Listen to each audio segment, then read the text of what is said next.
Confession. Pivoting my business and effectively my entire career was one of the hardest things I've ever done. Last year, when I turned 30, I went through a whole existential crisis around my career and my business. And I previously did a video on it on my YouTube channel, so I will link it if you haven't watched it. But after posting that video, I got so many messages from my friends and my community asking me how I knew I needed to pivot, how I had the courage to pivot, and then how I knew what I wanted to do next. So I wanted to talk about it a little bit more because chances are you've pivoted before, either in your business or your career or life in general, because everyone pivots, everyone changes because we are all growing, evolving, and changing as human beings. So it's completely natural. But the pivot I did last year just felt so monumental because I was so stuck in and anchored into my identity as a sustainable fashion entrepreneur and consultant. And I just didn't know who I was beyond that. It had become my whole identity, which is why it was so difficult to detach from it and figure out what I wanted to do next. But now that I've come out of it, there's so much I've learned. So if you're in a season where you feel like some things need to change, whether it's your career or your business or your personal life or whatever, I hope that this gives you some tips and strategies and also some support so that you can handle it better. I'm going to break this podcast episode down into 3 parts. The first part is going to be how you know when you need to pivot or how you know you need to make a change. The second part is going to be how to actually pivot and how to actually change. And the third part is really just going to be a lot of lessons I learned from my pivot. So without any further ado, let's dive in. The first thing I wanted to discuss is how you know it's time to actually pivot. Because sometimes when things are tough, you may not need to change and you may not need to pivot. What you may actually need is to stick it through so that you can build resiliency, you can get the learnings, and maybe things just need to marinate in market, or maybe things just need to take a little bit more time. But on the flip side, there are also times where things are just not going to work, no matter how much effort, how much time, or how much resources you put into it. When that's the case, you definitely need to pivot or make a change. And so how do you know which is which, and how do you know when to pivot? This was something that I struggled with for so long last year, which is why the pivot took me the first half of last year. So from January 2024 all the way up to my birthday in July 2024, I was going through it. I was like, oh, do I need to change things? Should I just shut my business down? Should I pivot to something else? What is going on? The thing that really changed my complete perspective on this and really helped me was this book called Quit by Annie Duke. I will link it. I talked about it in my Career Pivot YouTube video, so I won't go too in depth here. But essentially in that book, Annie Duke talks about the fact that quitting is such a taboo thing in society, and it really shouldn't be, because quitting allows you to make room and make space for something that will actually work. And we should actually look to quit things all the time. If you are in a relationship, as an example, and this person doesn't treat you the way you want to be treated, and you don't like who you are with them, and it's just not the right relationship, then you need to quit the relationship. You need to break up or whatever. I know that breakups and just quitting in general are so taboo in society, but it should be celebrated, because by breaking up with this person, you now can take the time and the resources and the energy required to put into someone that will treat you better and help you become a better person. Because we all have limited time, limited energy, and limited resources. So we should put them towards things that will actually move the needle and help us. And so quitting is the first thing that I needed to reshape my mindset around, because I was always someone that prided myself in my perseverance, because I would do whatever it took and I would continue to stay the path even when it got tough. But like I mentioned at the beginning of the section, there's a difference between staying the path and continuing to go down it even when it's hard, because there is indication that it's working, or you know that you just need to take some more time on this, or you know you just need to get your reps in order to be successful at this, whether it's building a platform on social media or getting a product out the door and making the sales you want to make, whatever it is. Sometimes it's just you need to take more time. And then there's the flip side, which was me last year, where it just wasn't working anymore. The market has shifted a lot. The way I had built my business just wasn't sustainable. I talk about the fact that I used to use grow at all cost strategies all the time. I was just so burnt out.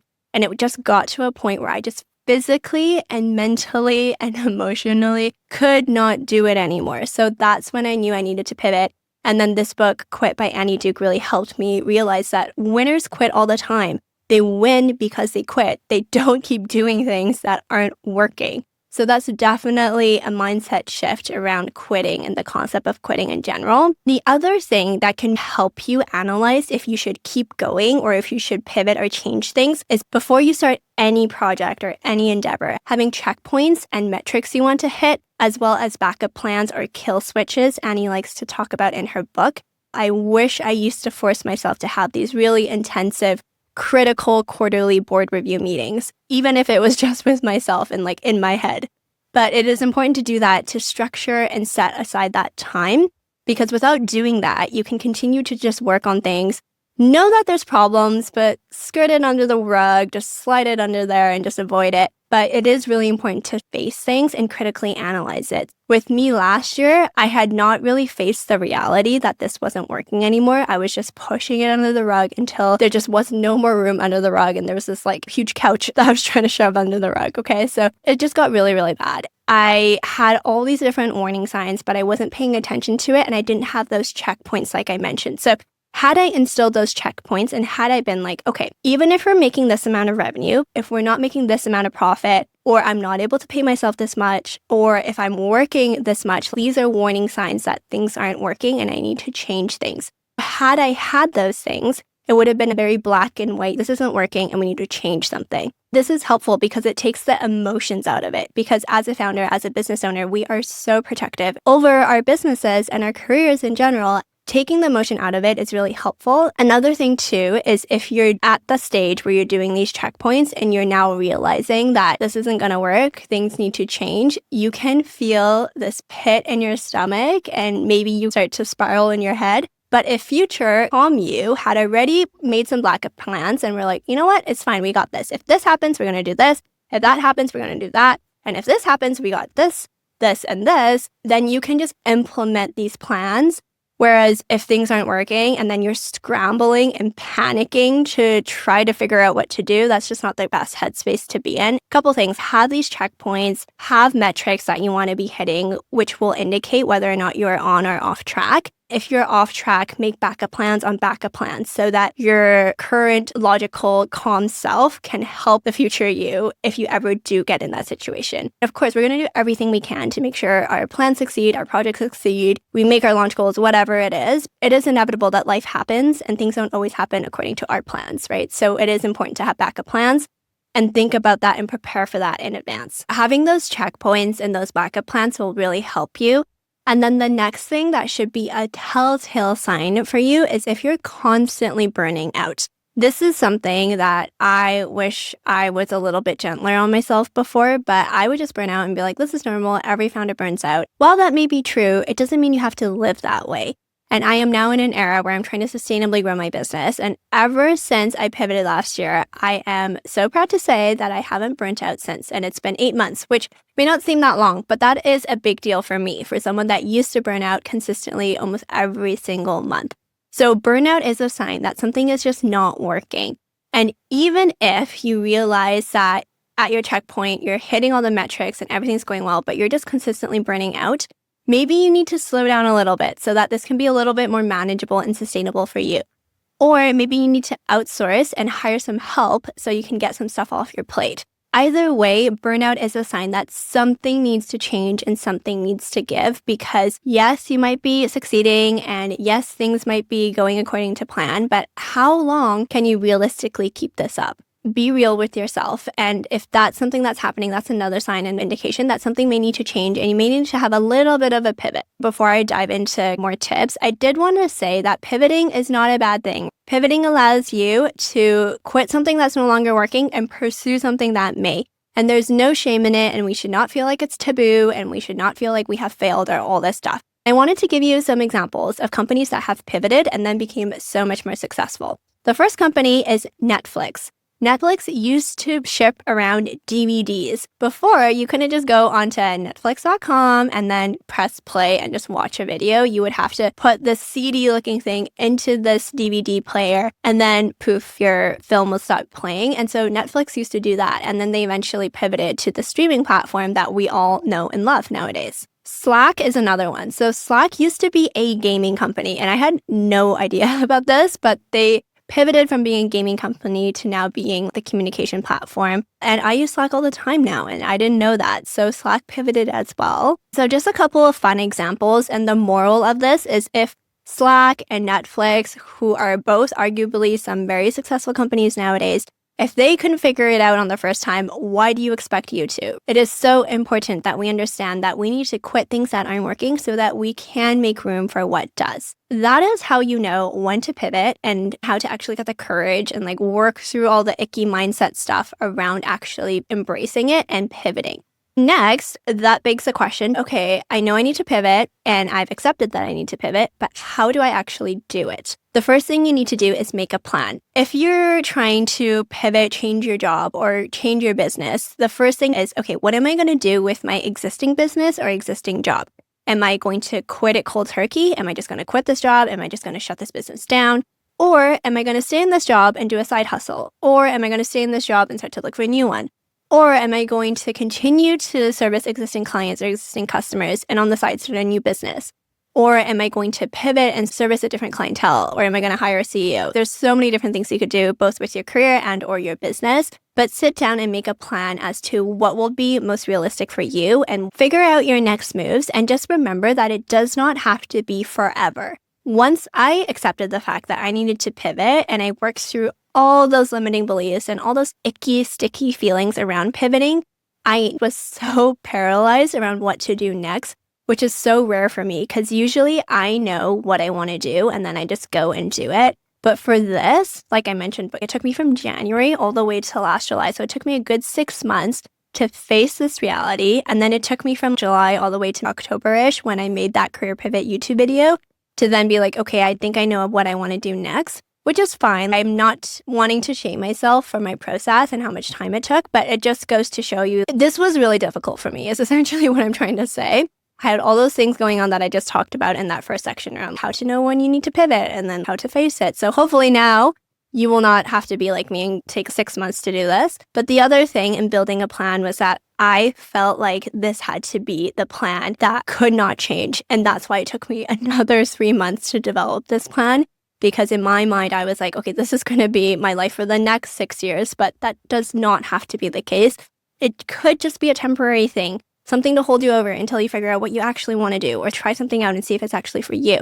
So don't go into this thinking that it needs to be permanent, it needs to be ironclad, because you can always change your mind, you can always change, everything's impermanent, nothing really matters, so just do what you need to do right now. When I was making my plan, there's a few things I asked myself. The first thing I asked was, what am I good at? What are my strengths? I knew I wanted to play to my strengths because nowadays there's so many different entrepreneurs out there. In order to succeed, you do need to try to capture every single advantage you have. So I wanted to figure out what my strengths were. Next, I wanted to figure out what my interests and where my passions lied. And I was still very, very passionate about sustainability, conscious founders, and all this stuff. But I just felt kind of boxed in with the sustainable fashion niche. So I knew I wanted to step beyond that. The next thing you want to think about is what the market needs. But you want to be really strategic when it comes to market size to make sure that you can actually build a self-sufficient business that can actually pay you what you need to pay to sustain your lifestyle. So that's really important.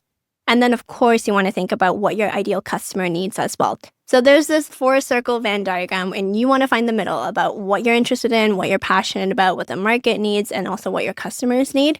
So that's what I spent some time thinking about. And just know, again, you don't have to have it all figured out, but having some ideas, and you could do coffee chats with people, or you could just see what's out there. But having a rough idea is something you want to do in this stage. Make a rough plan and know that you can always pivot and you can always change again. And as I say all of this around making your plan, this is all contingent on you knowing yourself well enough that you realize what your end goal is and what your vision of success is. And if you're listening to this podcast episode or watching this YouTube video and you're like, Selena, I have no idea, no worries, I got you. I have a completely free mini course called Your Success Roadmap. And in Your Success Roadmap, we get quiet, we get introspective to figure out what your version of success is, not anyone else's or not what society tells us. We determine what your version of success is, and then we build you a roadmap to actually get there. Because it's one thing to dream and think about what we want to do, but it's another to actually put pen to paper and make it happen. You can enroll for free using the link down below or at selenaho.com/roadmap. Once you have your plan, the next step is how do you want to talk about it and how do you want to communicate it? I find that this step is the one that can hold a lot of people back, and it also held me back because the first step is, of course, acknowledging and recognizing that you need to pivot. The next step is figuring out what you want to do next. And then the step after that is telling people, which can feel really scary, especially if you've only ever been in this career or you've only ever built this business and you have customers and clients. So let's talk a little bit about communicating your pivot because I worked through a lot of stuff here as well, and I wanted to share that with you. On communicating your pivot, the first thing I want you to know is that you don't owe anyone anything. If you don't feel the need to communicate it, you do not have to. I know that may not seem groundbreaking, but at least for me it was because a mentor told me this when I was spiraling about how am I going to tell my clients, how am I going to tell my community, how am I going to tell my friends. I was spiraling. But honestly, you don't owe anyone anything and you can wait until you're ready, or you could just never tell people either and people can just ask you about it. I would say assess whether or not you need to communicate it, and then you can assess who you need to communicate it to. In my case, I of course wanted to tell my clients, and I told all of my clients, and all of them were so respectful and so excited for me, which just goes to show that I have the best clients and I work with amazing people, which I already know, but this really solidified it and reinforced it. But first of all, see if you even need to communicate it and then who you want to communicate it to. For me, I chose to be transparent because I am someone that likes to share my lessons, share my learnings, and bring people along for the ride. That's very much so what I'm all about. But if you're not about that, that's fine. You don't owe anyone anything, like I keep saying. And so I talked to my clients first, I told them first, and then I told my family and my close friends, and then I told my community. Everyone showed up for me in such a beautiful way. Everyone was so excited for me. Everyone was cheering me on. Goes to show you that a lot of the times we catastrophize things in our heads and we're like, oh my gosh, the world's gonna stop spinning and the sky's gonna fall and all this stuff. But really, it was fine once I told people. I just built it all up in my head. But communicate and do what you're comfortable with. And maybe you can listen to this and be like, yeah, like I think your pivot was amazing, Selena. Maybe you saw my Instagram reel talking about it, or maybe you watched my career pivot YouTube video. You can start with friendlies first. You can start with your family. You can start with your loved ones. You can start with your friends and build up that muscle or that realization that this is not a big deal and everyone gets it and everyone's supportive. Because a lot of the times, like I said, we make things up to be way more intense in our heads than it needs to be, and we catastrophize. You can start to talk to people and tell people you're comfortable with, and maybe that will give you the data points and the proof and the comfort to know that it's okay and you can do this. Again, just assess whether or not you want to communicate, who you want to talk to, start with friendlies, and then work your way up from there. I also wanted to give you some tactical tips when it comes to building out your plan for your pivot as well as pivoting in general. The first one is definitely financially planning for it. Pivoting is going to affect your income, whether that's quitting your job cold turkey or switching who you're going to be working with, knowing that it's going to take some time to build up your funnel again and build credibility and expertise. Then knowing that and going into it with savings, or knowing that and going into it with a slow transition, or knowing that and just going into it with a plan around that would be in your best interest. I don't want to sit here and be like, yes, you should quit your job if you don't have savings and we haven't thought this out. That's not the point.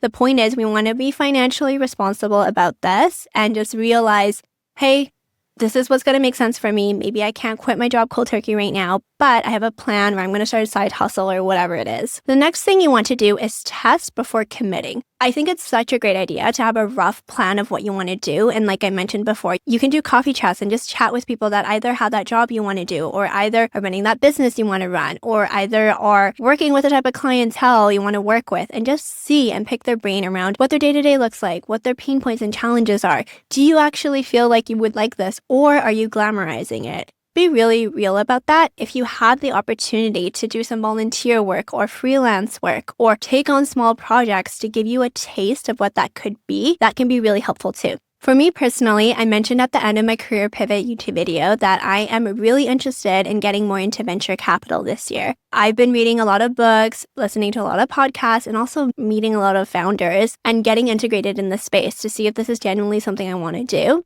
That's been really helpful for me as well. If you are thinking of pivoting and changing, I really encourage you to test things out, get your feet wet, and just see, because a lot of the times we can glamorize things, and no job, no business, no career, no industry is ever going to be perfect, but it is important that we are still interested and passionate about it. And so you won't know until you try. Now that we know whether or not we actually need to pivot and how to actually pivot, I wanted to share some of the lessons I learned last year from my pivot because, like I mentioned, I did not ever think I could sit here right now on this brand new rebranded podcast with different clients that I'm working with. I did not think I would get here, and I just learned so much along the way. So I want to share some of my lessons now.